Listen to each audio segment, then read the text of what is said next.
Have you ever designed a garment around a button? Or maybe a specific fabric that you found that you fell madly in love with? Well, in this video, I'm going to be making a garment based on these giant buttons right here.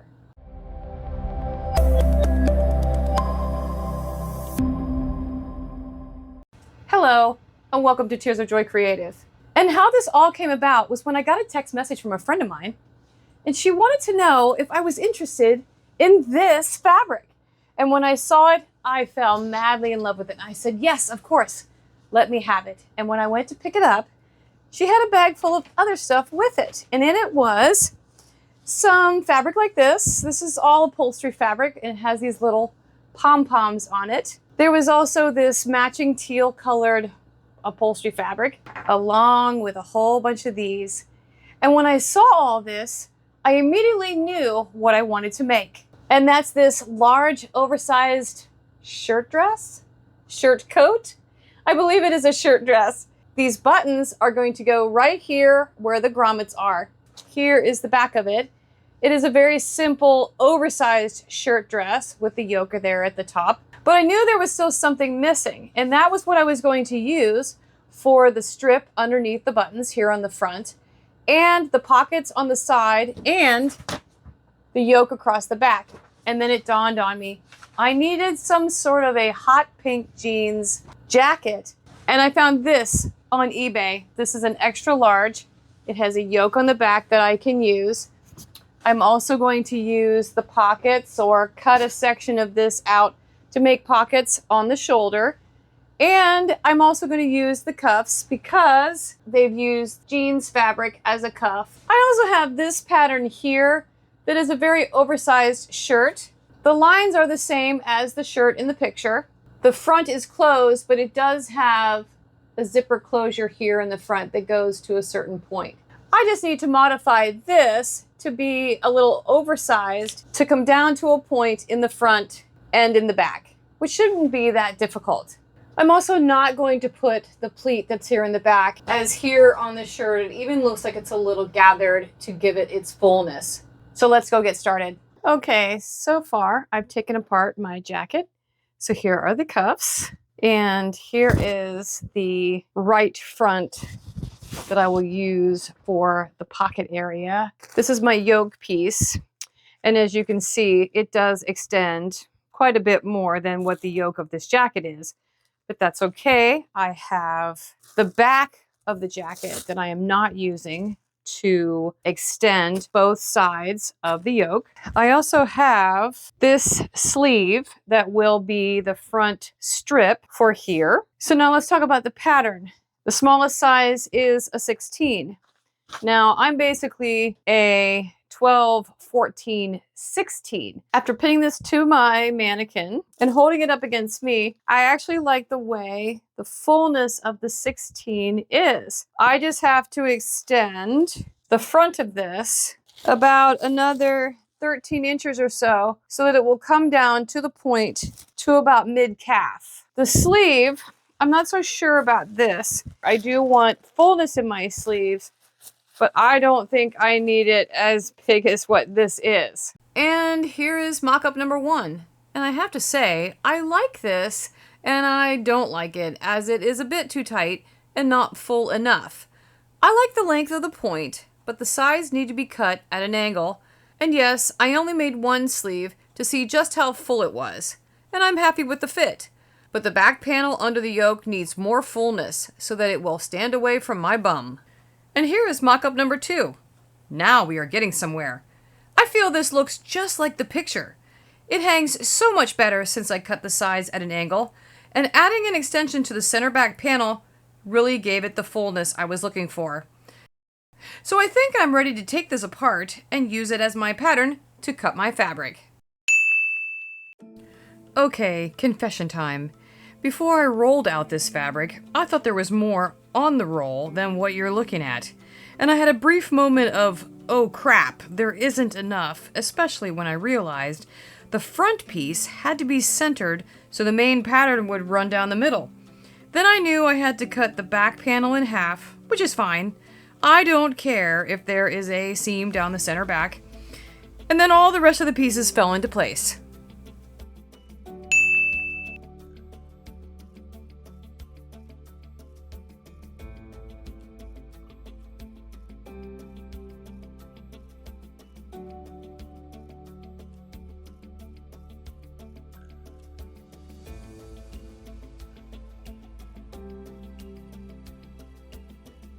So I wanted to show how I modified the pattern.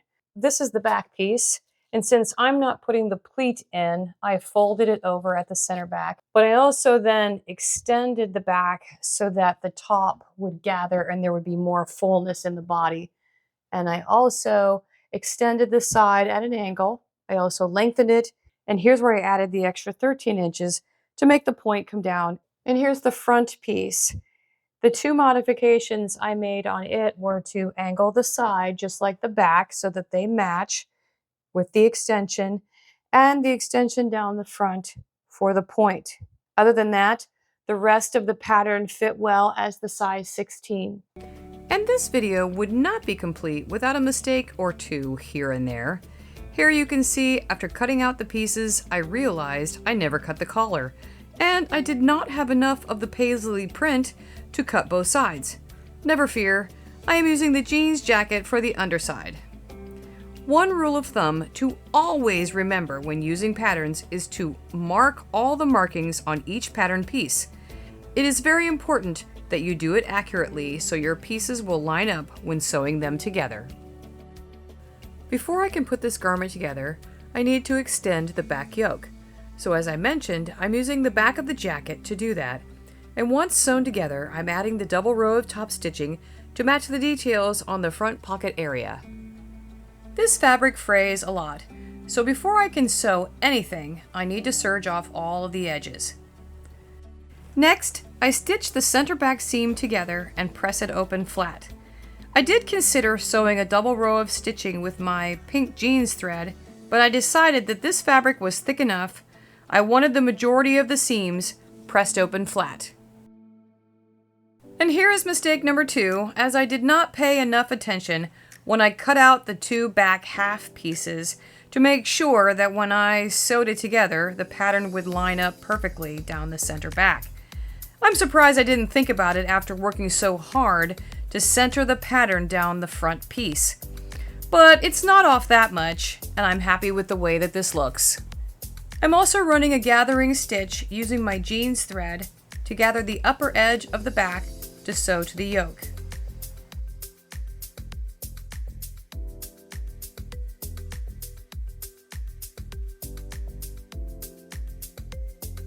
Then I can add the double row of decorative stitching on the yoke bottom.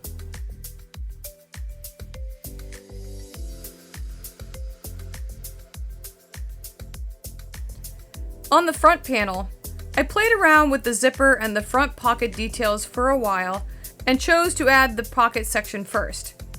Then I decided to add the entire front section of the pink jeans jacket to the shoulder and fill in the open areas on the shoulder and upper side with extra jacket material. To attach it to the front panel, I sewed it on using the double row of stitching detail.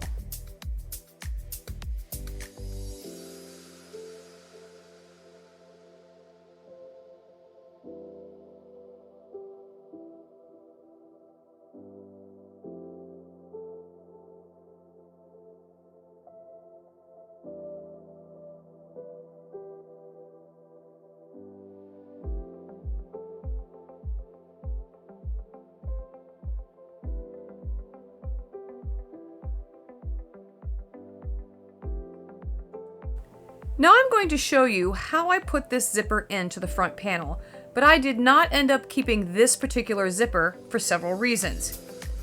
The first thing I did was to iron on some fusible interfacing to the area the zipper will go into. I drew the fold lines and then cut down the center.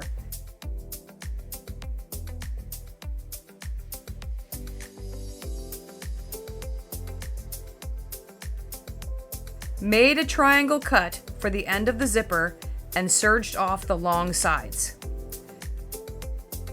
Then I sewed the bottom of the zipper to the bottom of the opening at my triangle cut.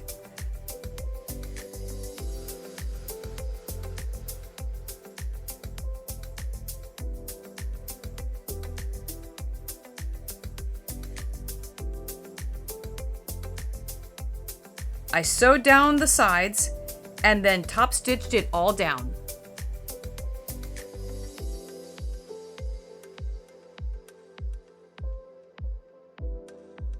The zipper was longer than I needed, so I cut off the top and added these zipper stops to the top. Next, it was time to sew the shoulder seams together and work on the collar, and then I will explain why I am switching to a different zipper. I am also not using any kind of interfacing in the collar because the paisley fabric is stiff enough.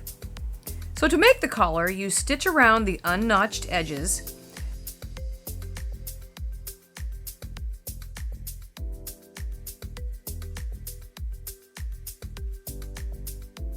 trim the seam allowance and corners, turn it right side out, and press.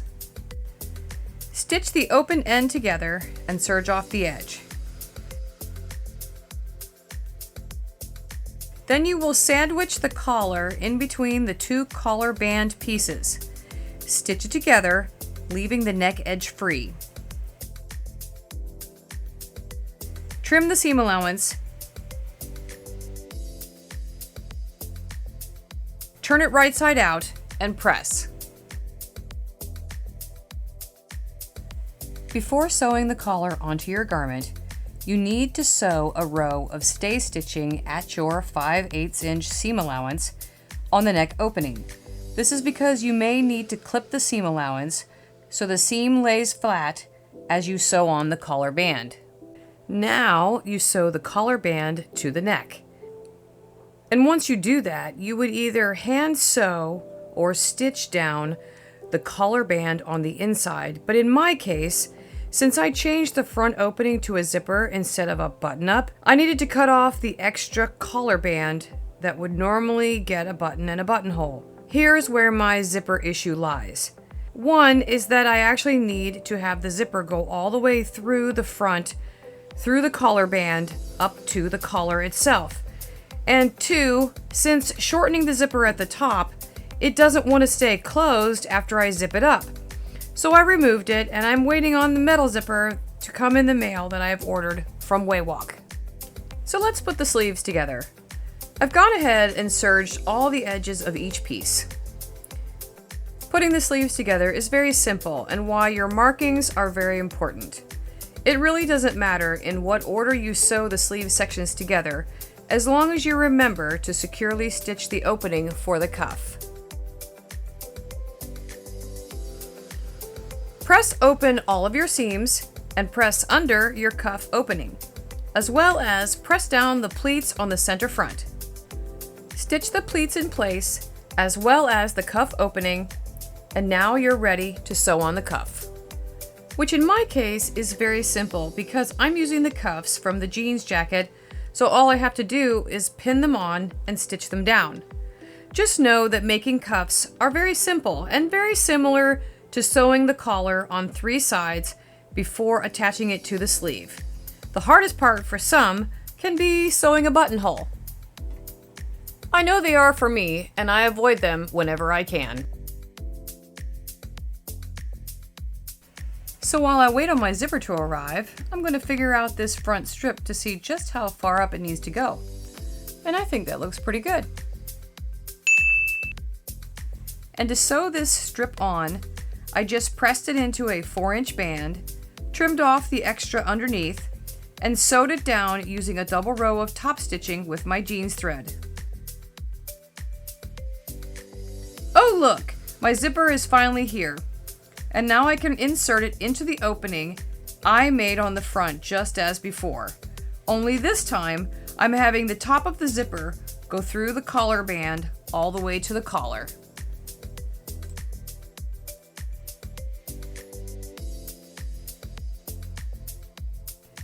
Now that my zipper is done, I can finally sew down the inner collar band. Normally, you would turn this under before stitching it down, but since the paisley fabric is thick and the edge is serged off, I'm just going to sew it down flat.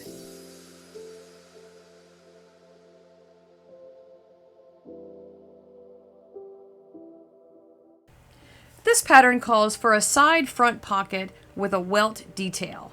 So I've opted for one side pocket and made it from what was left over from the jeans jacket. Adding a side pocket is very easy.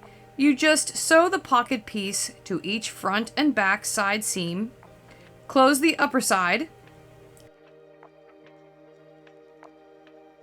then stitch around the pocket, and then I serge the edge off.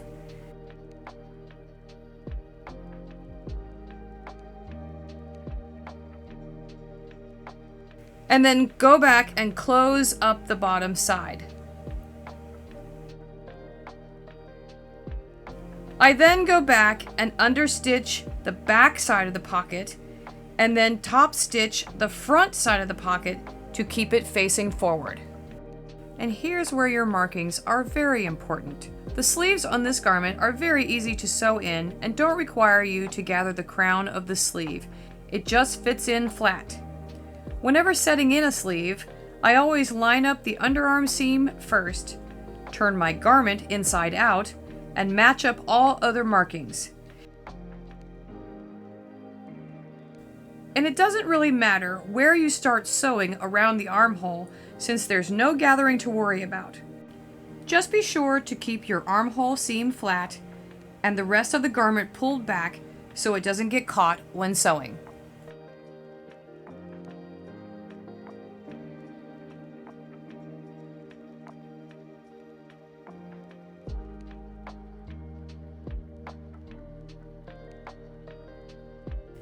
For the hem, I'm sewing a 1/2 inch double turned hem, but first I need to fold the front and back point in half, stitch a 45-degree line leaving a 1/2 inch opening at the bottom, and then trim off the excess before turning under the hem so the point is not bulky.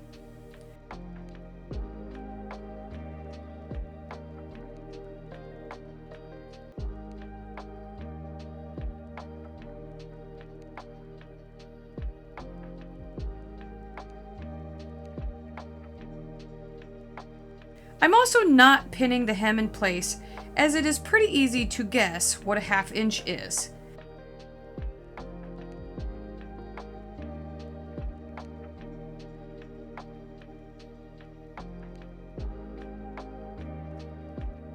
And when you're finished, your points should look like this.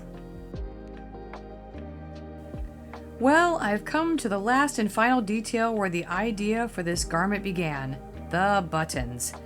As I sit here and sew these on, I've been reflecting on the whole process of how I put this garment together, and I am super excited as to how this shirt dress turned out. Even though the paisley fabric makes it feel more like a coat, it is very comfortable to wear. And here in Florida, we are at the beginning of our winter season, and it is almost chilly enough for me to wear this. And so I do believe it is time for a photo shoot.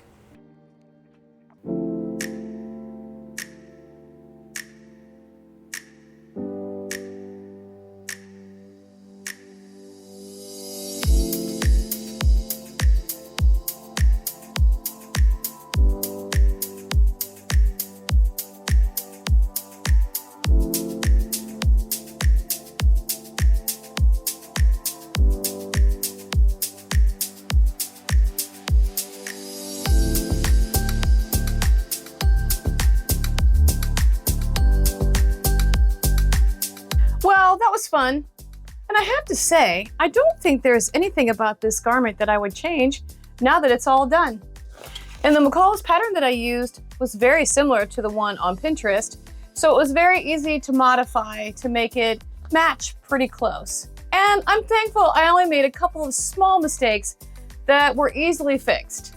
Now that I've made this one, I think I'd like to make another one completely out of jeans fabric, more similar to this one, because I really do like the grommets on the front. But then again, I may find another really interesting upholstery fabric that will inspire me just as much as this one did. So what inspires you? Do you normally start with a particular fabric that you've fallen madly in love with and you find a pattern that will go well with it?